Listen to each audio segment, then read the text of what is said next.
Sénateur Wells, Alberta. Merci, Madame la Présidente. Honorable sénateur, d'abord, j'aimerais remercier notre collègue, le sénateur Harder, d'avoir mis de l'avant un projet de loi important et d'avoir lancé une discussion qui ne peut plus être ignorée.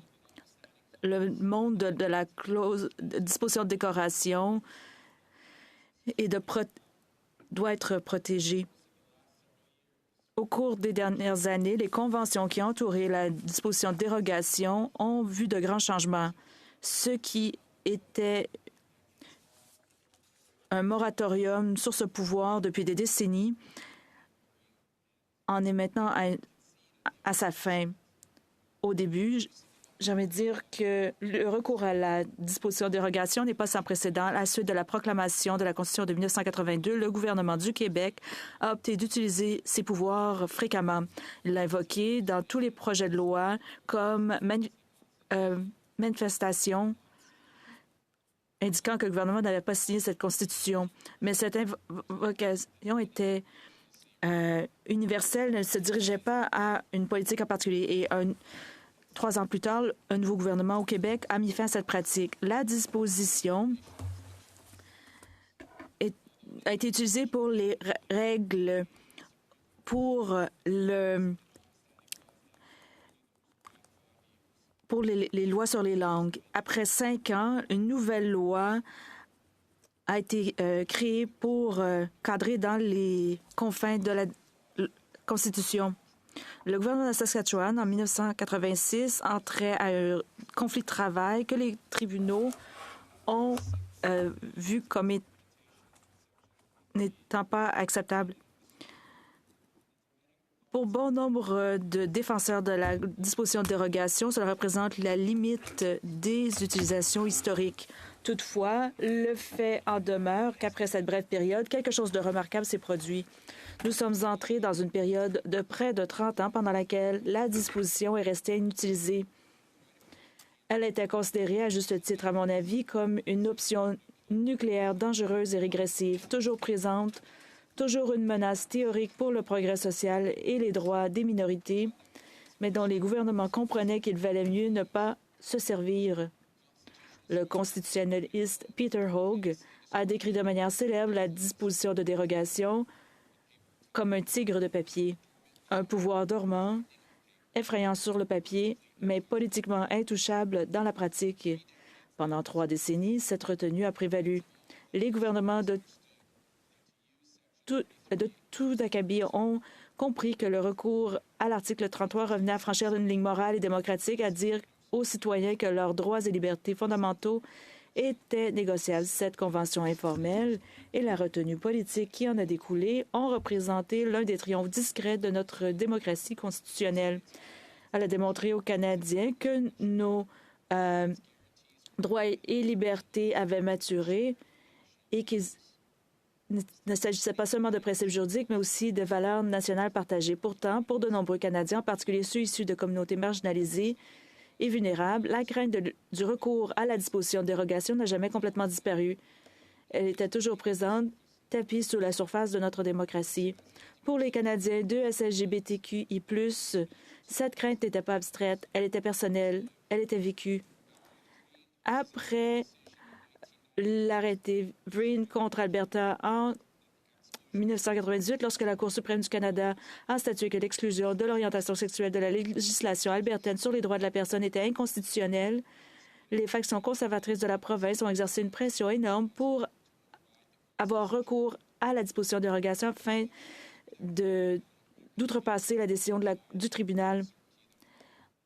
Ceux d'entre nous qui ont vécu cette période se souviendront de la peur, de l'anxiété et de l'incertitude qui ont suivi. Ce fut un moment qui a contraint les Albertains queer à se poser la question suivante. Mes droits seront-ils protégés par la Constitution ou supprimés par mon gouvernement? Une fois encore, après la légalisation du mariage entre personnes de même sexe au Canada en 2005, des discussions politiques ont repris dans certains milieux pour savoir si cette disposition de dérogation pourrait être utilisée pour bloquer ou annuler l'égalité en matière de mariage. Imaginez, chers collègues, un monde où le gouvernement aurait invoqué ce pouvoir draconien pour bloquer l'égalité en matière de mariage et permettre le licenciement des Canadiens gays, lesbiennes ou bisexuels simplement en raison de leur orientation sexuelle. Imaginez si ces aspects de notre société pluraliste, dont nous sommes si fiers aujourd'hui, avaient été interdits par l'article 33. Finalement, ces menaces ne se sont jamais concrétisées, mais la simple possibilité, le fait que de telles discussions aient pu être sérieusement envisagées, a révélé la précarité des droits des minorités lorsqu'ils dépendent de la bonne volonté des gouvernements plutôt que de la permanence de l'égalité et des principes fondamentaux de la dignité humaine. Pendant des années, la paix a été fragile. Une charte qui promettait une protection et une disposition qui planait comme une ombre menaçante sur ses promesses. Mais aujourd'hui, chers collègues, le tigre s'est réveillé.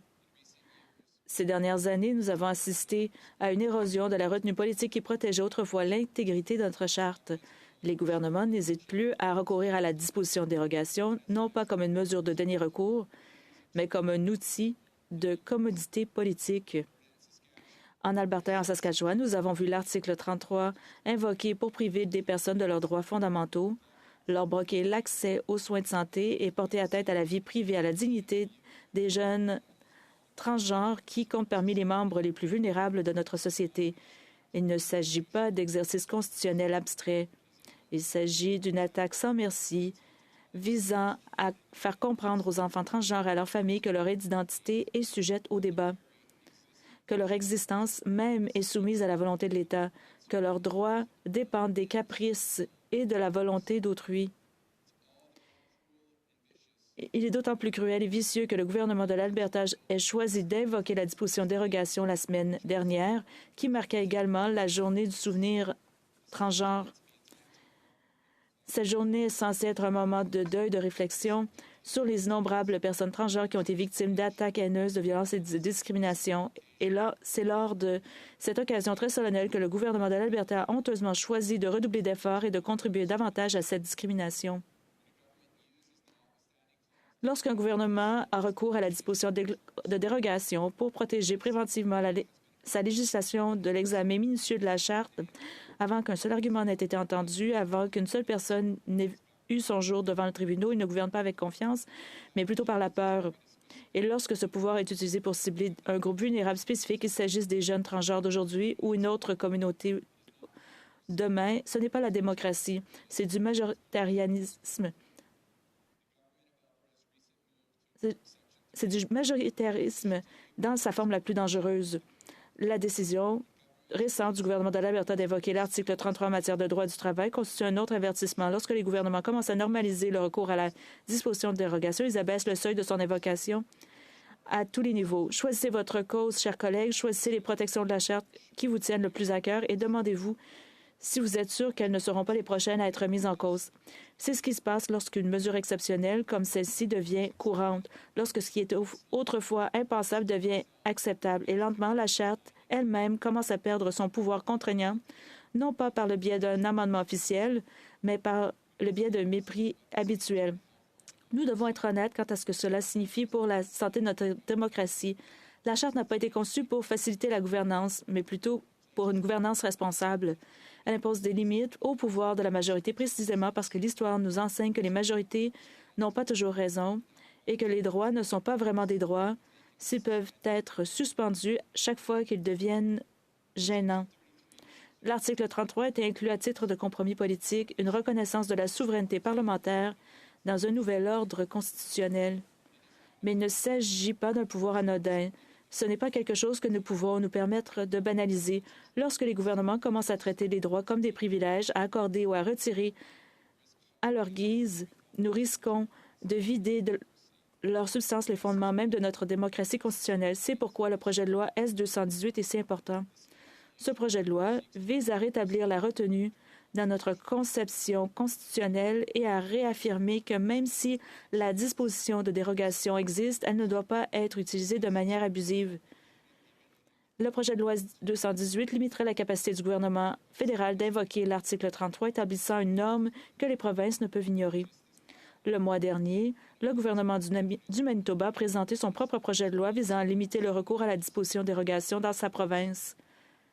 Le premier ministre Keno a déclaré que la Charte contient des libertés fondamentales et qu'il est de notre responsabilité à tous de les protéger. Le projet de loi 50 exigerait que tout projet de loi provincial invoquant la disposition de dérogation soit renvoyé à la Cour d'appel du Manitoba dans un délai de 90 jours. Cela permettrait à la Cour de se prononcer sur la constitutionnalité de toute loi, ce qui garantirait la responsabilité envers la population de la province.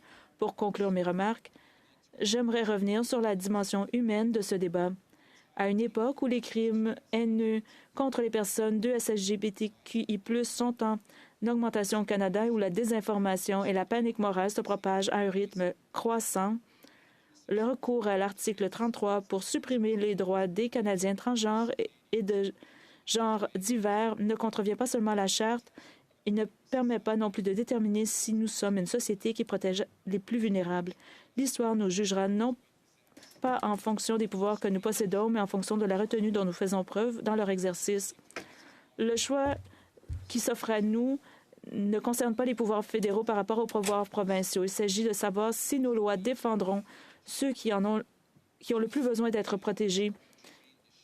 Il s'agit de savoir si nous permettons à la Charte de rester un bouclier qu'elle était censée être ou si nous laissons devenir un ensemble de principes superficiels soumis aux caprices politiques du moment.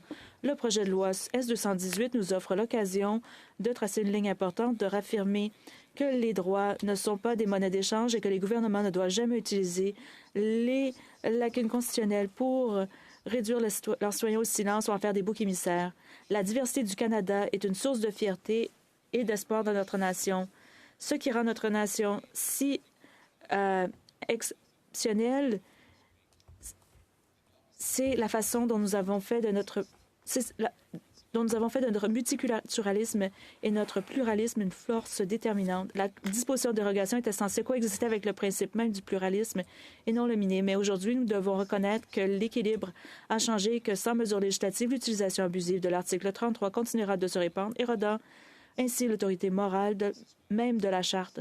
C'est pourquoi j'appuie fermement le projet de loi S-218. Il s'agit d'une réponse mesurée, responsable et nécessaire pour protéger l'intégrité de notre Constitution et réaffirmer la primauté des droits de la personne dans le droit canadien. N'attendons pas qu'il y ait plus de dommages. Ne disons pas aux futures générations que nous avons vu les signes avant-coureurs et n'avons rien fait. N'oublions pas que le silence nous rend complices de l'acte même de discrimination. Agissons en tant que sénateurs, en tant que défenseurs de la Charte, en tant que Canadiens qui croient que l'égalité et la justice ne doivent jamais être facultatives. À bien des égards, nous ne sommes pas seulement une chambre de réflexion, mais aussi les gardiens de la conscience du Canada et, si nécessaire, les défenseurs de la démocratie. Merci, honorables collègues.